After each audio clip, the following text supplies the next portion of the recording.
What's going on, everybody? King of Dragons 5000 here, coming at you with another figure review. Today we'll be having a look at the Mattel WWE Basic Series 84 Naomi. Here we do have Naomi in the packaging. What we're going to do now is take a little break, get her opened up, and then we'll have a better look at Naomi. And here we have Naomi posed and out of the packaging. Before we get onto the figure, let's actually have a look at what she comes with. Being a basic figure, she normally wouldn't come with an accessory, but I was able to actually track down one that came with the Money in the Bank briefcase. It's a nice little accessory. It does open up if you wanted to. Unfortunately, she can't hold it because she does have two clenched fists. Other than that, she doesn't come with anything. Again, basic figures normally don't come with any accessories. So what we're going to do now is take a closer look at Naomi. And so here we have a closer look at Naomi, and you can see they did a really good job on her head sculpt. I believe this is the second head sculpt that they have given Naomi. I unfortunately wasn't able to pick up her first release with this head sculpt. I actually was never able to find it, so there is that. But I really do think this is a really superior head sculpt to her first one. I really do love how they made her hair. It's really, really long, as you can see. It also has that yellow paint in it, which helps it glow. I actually don't know if this figure glows in the dark yet or not, but with these colors I'm pretty sure some of it will. You can see she's wearing her Feel the Glow shirt, and this is actually where I have one issue. Mattel actually went the route to sculpt the shirt on her chest, but they didn't sculpt it on her belly button.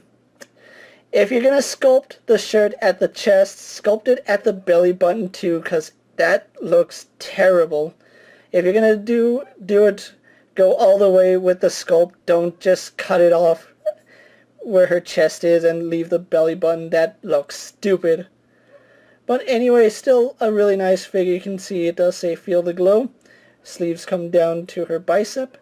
And then she is wearing these really nice gloves, and you can see they have a diamond pattern in them, which I think that's a really good job on Mattel's part. Her hands are actually painted or cast in a yellow plastic, and her flesh tone is painted, but it's a really close enough tone that you really don't notice it. She's wearing black shorts as well as some stockings, and you can see they did a really good job on her stockings. I have no issue with the stocking. She is wearing kick pads, and you can see on her left foot she has the boot glowing yellow, and on the right boot it's glowing blue. Again, haven't tested these under a black light, so I don't know if they glow or not. But if they do, I'll definitely let you guys know.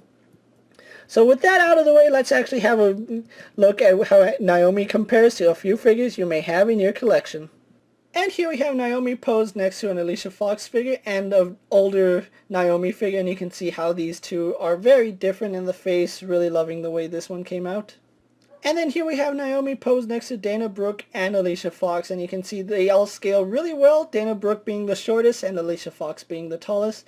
Naomi is somewhere in between, so really, really loving the way these are scaling up to each other. Moving on to Naomi's articulation, she does have the newer basic articulation for the female figures. If you don't know what that is, let's run through it really fast. She does have a ball joint in the head, but because of how long her hair is, you really don't get much movement in that. No side-to-side pivot, and her head can turn left and right, but you are fighting her hair. Even though it is a softer plastic, it still doesn't have enough give to really let her move her head around too much. Arms are on a ball joint. They go out to about that far. They do a full 360. She bends at the elbow as well as swivel, and you can see it does go about 90 degrees when you have it straight, then goes off at a slight angle when you rotate it. Swivels at the wrist, no issues there. No more diaphragm joint, but we do have a waist swivel. Legs do go forward to about there. They go back.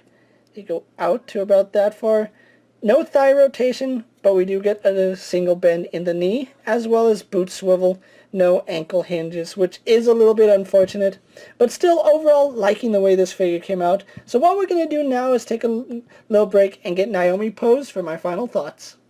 And so here we have Naomi posed for my final thoughts. Overall, this is a really nice figure. I love the way Naomi came out. Unfortunately, I'm not feeling the t-shirt. It is a little bit sloppy, seeing as how they did sculpt wrinkles on her chest, but failed to sculpt them going down to her belly button. Again, if you're going to sculpt a t-shirt, go all the way with it. Don't just do it halfway like Mattel did.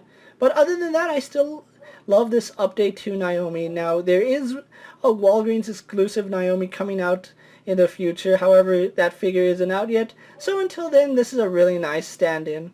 If you can find Naomi in stores, I really recommend you pick her up, especially if you're a fan of Naomi or just want to complete your WWE collection. It's a bonus if you can find her with the Money in the Bank briefcase.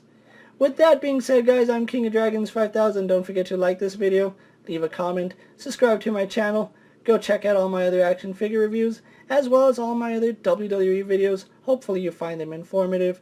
As always, if there's a figure you would like to see me review, let me know down in the comments, and if it fits in my collection, I'll definitely have a look at it. Until next time, guys, I'll see you later. Take care, everyone.